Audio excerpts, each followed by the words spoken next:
من المرأة، یہ خاص ہے اس بات میں کہ نکاح موجود ہو سکتا ہے من المرأة، یعنی من عبارت المرأة یا من الفاظ المرأة. سمجھ میں آ گئی ہے؟ فلا یترک العمل به، لہذا اس کے اوپر عمل ترک نہیں کیا جائے گا، چونکہ خاص کے اوپر عمل واجب ہوتا ہے. کیسے عمل ترک ہوگا بھائی؟ کہتے بما روی عن النبی علیہ السلام، ہاں اس کو سبب با سببی ہے. ترک عمل کے لیے اس حدیث کو سبب نہیں بنایا جائے گا، بما با سببی، کہ اس کے بسبب اس حدیث کو لے کر اور اس کے بسبب آپ عمل ترک کریں اس پر، خاص پر. ایما امرات نکحت نفسها بغیر اذن ولیہا، ایما امرات، کوئی بھی عورت نکحت نفسها بغیر اذن ولیہا، جو نکاح کرے اپنے آپ کی غیر اذن ولی سے، فنکاح ہوا باطل باطل باطل. تو اس حدیث کو لے کر اس کو سبب بنا کر ترک عمل کے لیے خاص پر اس کو سبب نہیں بنایا جائے گا، کیونکہ یہ حدیث ظنی ہے اور وہ قطعی ہے. سمجھ میں آ گئی ہے؟ آگے فرماتے ہیں کہ وَيَتَفَرَّعُ مِنْهُ الْخِلَافُ، اور پیدا ہو جائے گا اسی سے، کس سے؟ منہ، اسی سے، اس خاص پر عمل واجب ہونے کی وجہ سے کیا چیز پیدا ہو جائے گی؟ ہاں وہ خلاف جو وتی کے حل میں ہے، کہ اس کی وتی اس زوج کے لیے اپنی عبارت سے اس نے نکاح کیا، تو اس کی وتی اس زوج کے لیے جائز ہے کہ ناجائز ہے، حلال ہے کہ حرام ہے. تو ہمارے نزدیک حلال، ان کے نزدیک حرام، یہ اختلاف ہو گیا. اسی طرح لزوم مہر، ہمارے نزدیک مہر لازم، ان کے نزدیک نہیں. اسی طرح نفقہ اور سکنا، اخراجات کھانے پینے کے اور رہائش کے. اسی طرح وقوع طلاق، ہمارے نزدیک طلاق واقع ہو جائے گی، ان کے نزدیک نہیں ہوگی. اسی طرح نکاح بعد طلقات الثلاث، 3 طلاقوں کے بعد نکاح، ان کے نزدیک ہوگا، ہمارے نزدیک جائز نہیں ہے. علی ما ذهب الیہ قدماء اصحابی، بنا اس قول کے اوپر جس قول کی طرف ذہاب کیا ہے امام شافعی کے اصحاب میں سے قدماء نے. تو پھر تو یہ ہو گیا. لیکن بخلاف مختارہ المتاخرون منہم، برخلاف اس کے جو متاخرین اور شوافی کے متاخرین نے جس چیز کو پسند کیا ہے وہ اس کے خلاف، اور وہ میں نے آپ کو بتا دیا. سمجھ میں آ گئی بات؟ اچھا، اس میں جو پہلے والی خاص ٹھیک ہے، حتیٰ تن کے آپ، اس کا تو تعلق ہے مطلقہ کے ساتھ. مطلقہ نہ بولو، مطلقہ، طلاق جس کو دی گئی، جس کو طلاق دی گئی، اچھا تو وہ اپنا نکاح کسی دوسرے سے کرے. اور دوسری جو عبارت ہے، نہیں، آپ نے اس کو سمجھا نہیں بھائی. فَإِن طَلَّقَهَا، اگر وہ زوج اس کو تیسری طلاق دے دے، فَلَا تَحِلُّ، تو یہ عورت اس لہو، اس مرد کے لیے حلال نہیں ہے. یہ حکم تو لگ گیا کہ یہ تو حرام ہو گئی ہے. فَلَا تَحِلُّ لَهُ مِن بَعْدُ، یعنی من بعد الطلقۃ الثالثۃ، بعد مبنی برضم ہے، مضاف الیہ معذوف منوی ہے، یعنی بعد الطلقۃ، بعد هذه الطلاق، یہ تیسری طلاق دی ہے، اس کے بعد اب اس کے لیے وہ حلال نہیں. یہ تو حکم لگ گیا. اب یہ حرمت کا حکم ہو گیا کہ یہ اس کے اوپر حرام ہو گئی ہے. تو اس حرمت کی انتہا کب ہوگی، کب حلال ہوگی؟ اب تو حتیٰ اس کی غایت کے لیے آیا ہے. فلا تحلو کی غایت کے لیے حتیٰ آیا ہے کہ حتیٰ تنکحا، اس وقت تک یہ حرام ہے اس کے لیے، ہاں جب تک نکاح نہ کرے. تنکحا، نکاح نہ کرے یہ عورت زوجن غیرہ، ایسے زوج کے ساتھ جو اس پہلے والے زوج کا غیر، کسی اور سے یہ عورت نکاح نہ کرے. تو اب تنکحہ کا فاعل میں نے آپ کو بتایا، کس کو بنایا؟ اصل مسئلہ یہ ہے. آپ کیا چاہنا حضرت وہ جو بات میں جو حدیث بیان کی گئی ہے وہ تو ایک مطلق بات ہے کہ عام عورت جو ہے کوئی بھی عورت ہو مرضی سے مطلب نکاح نہیں کر سکتی، یعنی اپنے نہیں ولی کے اذن کے بغیر. تو اس کا تعلق جو ہے وہ اس سے تو نہیں ہے کہ وہ طلاق کے بعد نکاح نہیں کر سکتی، وہ تو ایک عام سی بات ہے کہ وہ طلاق سے پہلے پہلا نکاح جب وہ کر رہی ہے وہ نہیں کر سکتی، تو اس کا نکاح جو ہے وہ باطل ہے باطل ہے باطل ہے. دیکھیں ایسا نہیں ہے. یہ جو لفظ ہے حدیث کا اس کو دیکھیں، ایما امرأتن، ایو امرأتن، کوئی بھی عورت ہو، چاہے بعد الطلاق وہ نکاح کرے، چاہے قبل الطلاق کرے، چاہے باکرہ ہو، چاہے سیبہ ہو، چاہے بوڑھی ہو، چاہے جوان ہو، ایما امرأتن. ماں کو تو خیر یہاں معنی میں زائد کر دو تو بھی معنی وہی ہے. ایو امرأتن، کوئی عورت. سمجھ میں آ گئی؟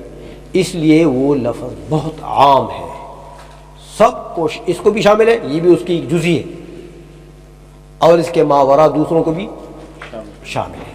تو یہ بھی اس کے اوپر بھی تو لفظ محیط ہو گیا. سمجھ میں آ گئی یہ؟ ہاں، اس لیے یہ اس سے خارج نہیں ہے، یعنی ایما امرأتن جو ہے وہ سب کو داخل ہے، سب کو شامل ہے.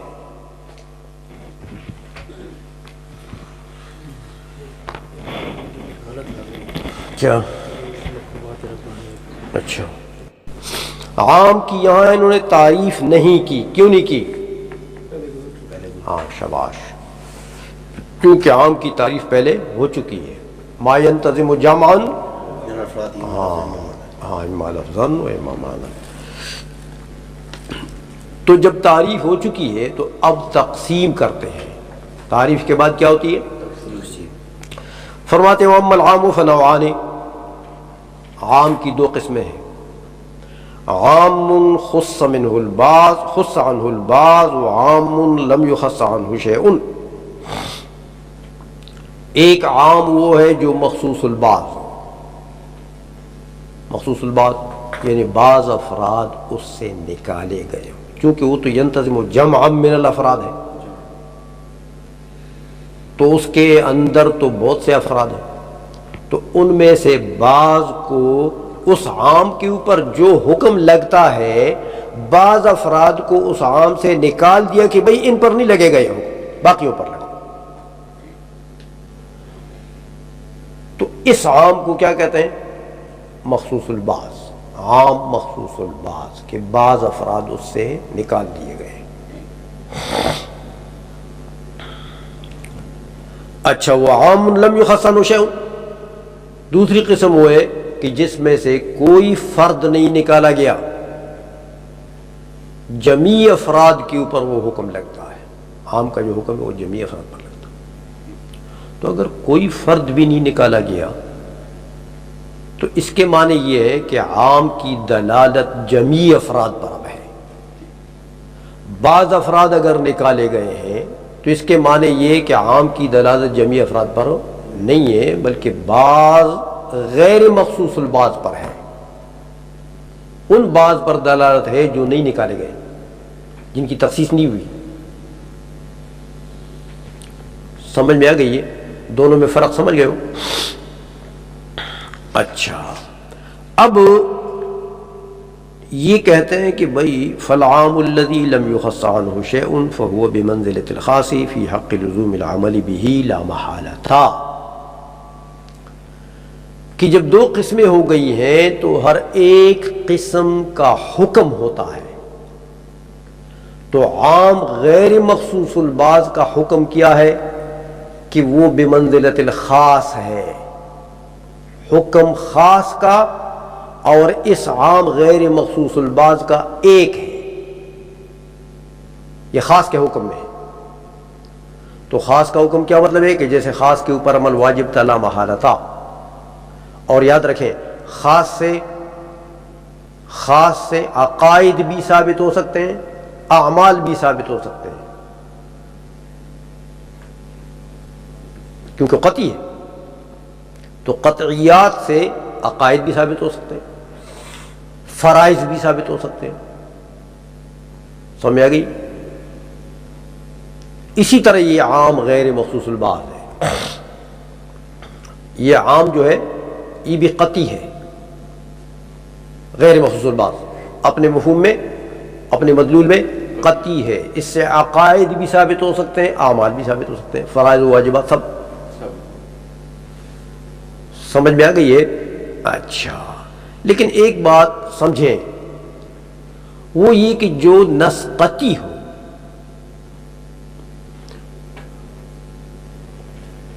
اس نص کے قطعی ہونے کے دو طریقے آتے ہیں. ایک قطعی الثبوت ہوتا ہے اور قطعی الدلالت. اس کا ثبوت بھی قطعی ہو، ثبوت بھی قطعی ہو، جیسے حدیث متواتر ہے یا قرآن ہے. قرآن نقلا متواترا ہے، بنقل متواتر، تو ثبوت بھی قطعی. نقل متواتر میں تو کوئی شک نہیں ہو سکتا. یا حدیث متواتر ہو یا مشہور ہو تو اس میں بھی کوئی شک نہیں ہے، اس کو قطعی الثبوت کہتے ہیں. اور قطعی الدلالت اس کو کہتے ہیں کہ اس کا جو اپنا مفہوم ہے، مدلول ہے، اس کے اوپر دلالت بھی اس کی قطعی ہے، یعنی یہ مؤول نہیں ہے، اس کی کوئی تعویل نہیں ہوئی ہے، کوئی اور معنی اس سے مراد نہیں لیا گیا ہے. اس مدلول پر دلالت کرانے میں اس نص میں کوئی تعویل ہو تو یہ قطعی الدلالت ہے اس مفہوم کے اوپر. سمجھ میں آ گئی؟ تو اگر ایسی نص ہو کہ قطعی الثبوت ہے، قطعی الدلالت ہے، اس سے عقائد، فرائض سب ثابت ہوتے ہیں. سمجھ میں آ گئی؟ ایک اگر ظنی ہو جائے، یا ثبوت ظنی ہو جائے یا دلالت ظنی ہو جائے، تو پھر عقائد ثابت نہیں ہوتے، اس سے ظنی ہو گیا. واجبات ثابت ہو سکتے ہیں، فرائض بھی ثابت نہیں ہو سکتے. سمجھ؟ اس لیے خبر واحد ظنی ہے نا، ظنی الثبوت ہے، ظنی الثبوت، اس کا ثبوت ظنی ہے. پتہ نہیں کہ راستے میں کیا ہوا ہے، کتنے راوی لوگ ایسے آئے ہیں جو متہم بالکذب ہیں یا وضاع ہیں، یا تو قطعی الثبوت وہ نہیں ہے، خبر واحد ظنی الثبوت ہے. تو جب اس کے ثبوت میں ظن ہے تو اس سے فرائض یا عقائد ثابت نہیں ہو سکتے. ہاں، واجبات ثابت ہو سکتے ہیں. سمعی تو خبر واحد سے واجبات ثابت ہو سکتے ہیں، لیکن فرائض یا عقائد یہ دونوں چیزیں خبر واحد کے اوپر اس کی بنیاد نہیں رکھی جا سکتی. ہاں، خبر واحد سے اس کی تائید تو کرائی جا سکتی ہے کہ اس بات آپ کسی قطعی الثبوت، قطعی الدلالت سے کریں، اور اس کی تائید کے لیے خبر واحد 1000 پیش کریں. ہاں، معید تو ہو سکتا ہے، جس طرح پہلے میں نے آپ کو بتایا، مفصل تو ہو سکتا ہے اجمال کے لیے، لیکن مثبت نہیں ہو سکتا. جو ہمارا عقیدہ ہے صلی اللہ علیہ وسلم نور ہے، اس کی دلیل بھی خبر واحد سے آ رہی ہے. ہم نے کب کہا ہے کہ یہ فرض ماننا کہ نور ہے؟ کافر کو نہیں کہتے اس کے. ہاں، اس کے منکر کو کون کافر کہتا؟ ہمیں کافر تو نہیں، لیکن یہ عقیدہ نہیں بن سکتا نا. عقیدہ تو بن سکا ہے، لیکن عقیدہ ظنیہ ہے، اس کے منکر کو کافر نہیں کہتے، اس لیے کہ اس کا ماننا فرض نہیں ہے. فرضیت کے اس بات کے لیے ہمارے پاس کوئی دلیل نہیں، کیونکہ جو نص ہے وہ بھی محول ہے. اللہ نور السماوات والارض، وہاں بھی تعویل ہے. بعض نے کہا کہ اللہ نور السماوات، ہاں، رسول اللہ نور السماوات، تو وہاں بھی تعویل ہے. اور جو کہتے ہیں کہ قد جاءکم من اللہ نور و کتاب وہاں بھی تعویل ہے کہ اس سے کتاب اللہ مراد ہے. تو ہاں قطعی الدلالات کوئی نہیں ہے. تو اس لیے اس کو ہم اعلیٰ حضرت نے بھی لکھا کہ ہم اس کو نہ فرض کہتے ہیں نہ اس کو ہم فرضیات میں شمار کرتے ہیں.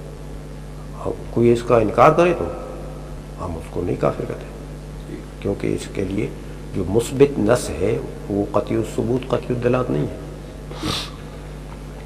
آئی سمجھ میں بات؟ ہاں بس اتنا ہے کہ واجبات اس سے ثابت ہو سکتے ہیں جو ایک طرف اس کا ظنی ہو جائے، یا ثبوت ظنی ہو جائے یا دلالت ظنی ہو جائے. اچھا اتنی بات سمجھ لیا آپ نے کہ بھائی جو عام غیر مخصوص البعض ہے وہ خاص کے حکم میں ہے بس، یعنی قطعی ہے، قطعی ہے، یعنی اس کی دلالت اپنے مفہوم پر قطعی ہوگی بشرط عدم تعویل، کہ اس میں تعویل نہ ہوئی ہو. سمجھ میں آئی؟ وہ جو چیزیں نص کو ظنی بناتی ہیں وہ نہ ہو. سمجھ میں آ گئی؟ اچھا وَعَلَى هَذَا قُلْنَا، یہ چونکہ دیکھیں امام شافعی رحمۃ اللہ علیہ کے ساتھ ہمارا اختلاف صرف ایک اس قسم میں ہے جو غیر مخصوص البعض ہے، ہمارے نزدیک قطعی ہے. امام شافعی کے نزدیک وہ بھی ظنی ہے، تو وہ دوسری قسم تو ہمارے نزدیک بھی ظنی ہے. عام کی جو دوسری قسم ہے ہمارے نزدیک جو مخصوص البعض ہے وہ ہمارے نزدیک بھی ظنی ہے.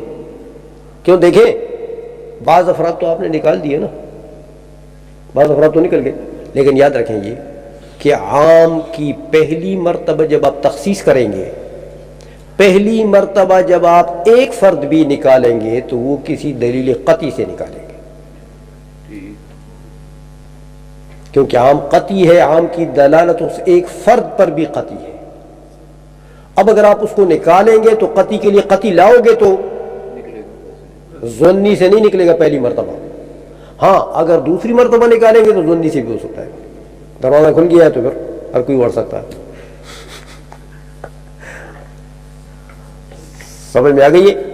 اس لیے پہلی مرتبہ تخصیص کے لیے دلیل قطعی چاہیے، دوسری مرتبہ کے لیے قطعی کی ضرورت نہیں ہے، ظنیات سے بھی ہو سکتی ہے. اچھا تو امام شافعی رحمۃ اللہ علیہ کے ساتھ ہمارا اختلاف صرف اس ایک قسم میں ہے کہ ہمارے نزدیک یہ قسم قطعی ہے، ان کے نزدیک یہ بھی ظنی ہے. اس ایک قسم میں صرف اختلاف ہے. اب کہتے ہیں وَعَلَى هَذَا قُلْنَا إِذَا قُطِعَ يَدُ السَّارِقِ بَعْدَمَا هَلَكَ الْمَسْرُوقُ عِنْدَهُ لَا يَجِبُ عَلَيْهِ الضَّمَانُ. مسئلہ یہ ہے فقہی مسئلہ جس کے اوپر تفریق کرتے ہیں. کہتے بھی قرآن عظیم میں اللہ تبارک و تعالی نے یہ فرمایا کہ السارق والسارقة فاقطعوا أيديهما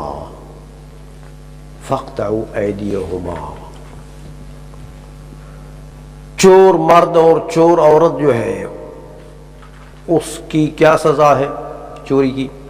فاقطعوا أيديهما. ہاں چور چاہے مرد ہو چاہے عورت ہو اس کے ہاتھ کاٹ دو، کیونکہ دونوں کا ذکر ہے نا آگے ضمیر تثنیہ کا. تو آگے کیا فرمائے؟ یہ جزاء بما کسبا، یہ جو قطع ہے یہ قطع کیا ہے؟ جزاء بما کسبا. یہ قطع جزا ہے. کس کی جزا ہے؟ ما کسبا کی. ما کسبا تو پڑھ چکے ہیں آپ کے ما عموم کے لیے ہے.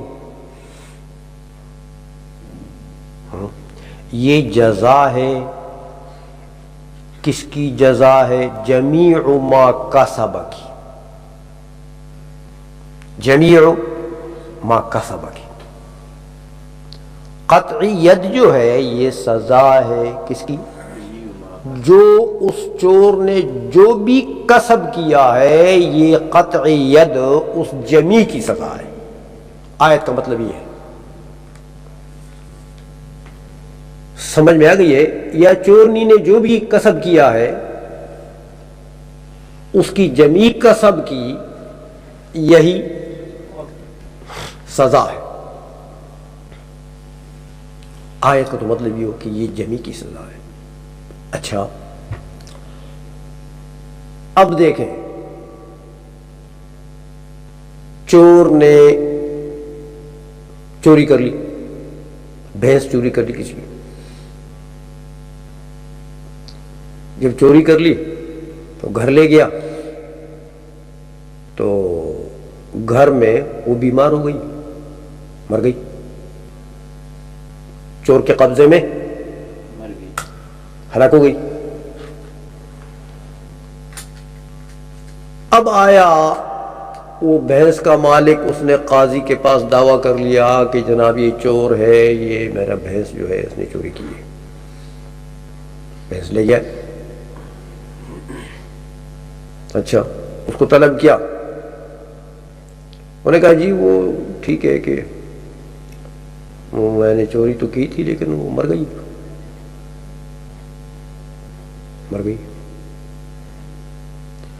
تو جب اس کا مرنا اس کے قبضے میں ثابت ہو جائے کہ اس کے قبضے میں وہ چوری کی ہوئی چیز ہلاک ہو گئی ہے, سمجھ میں آ گئی ہے,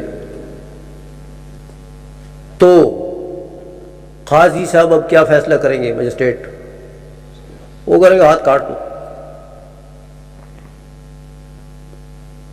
وہ کہے گا جی میری بھینس, ہاتھ تو اس کا کٹ گیا تو مجھے کیا فائدہ ہوا؟ کرے تجھے یہ فائدہ ہوا کہ یہ کل تیری چوری پھر نہیں کرے گا, نہ تیرے بھائی کی کرے گا نہ تیری کرے گا. اس کو ایسی سزا مل گئی ہے کہ یہ بونڈا پھرے گا نا, لوگ دیکھیں گے اس کو, تو اس کو ایسی زجر مل گئی ہے کہ آئندہ کے لیے چوری. تو یہ فائدہ ہو گیا تمہارا بھی, تمہاری قوم کا بھی, پوری انسانیت کے معاشرے کا فائدہ ہو گیا.